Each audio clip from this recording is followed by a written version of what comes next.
friends, in this video I'm going to tell you how to add video widget in a container in Elementor. It is super easy. As you can see right now I'm editing a web page of my website using Elementor, and for creating a section we need to click on the plus icon in the middle of the screen, and here it is asking us about the layout, whether we want flexbox or a grid. You can simply select grid, and here you can select any of the structure.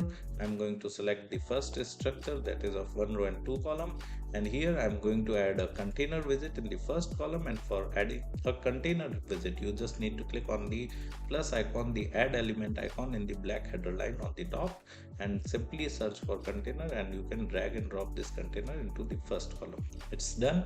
Now we are going to add a video in this container, and for adding a video again you need to click on the plus icon in the black header line on the top, and you can simply search for video, and you can simply drag and drop this video into the container.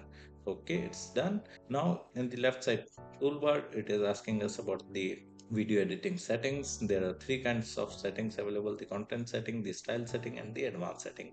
Right now we are into the content setting, and here in the video setting it is asking us about the link of our video. So we will simply copy paste our YouTube video link, and as you can see we have successfully added a video in a container in Elementor. Apart from it, if you want to learn more about Elementor, I have mentioned my blog link in video description. You can simply visit my blog and read articles related to Elementor with video tutorials. And if you are interested in learning digital marketing in detail, then also I have mentioned my website link in video description. You can simply visit my website, explore our digital marketing course, and you can purchase the course directly from there. Thank you so much. If you want to learn digital marketing for free, then subscribe Digital Bikana YouTube channel right now.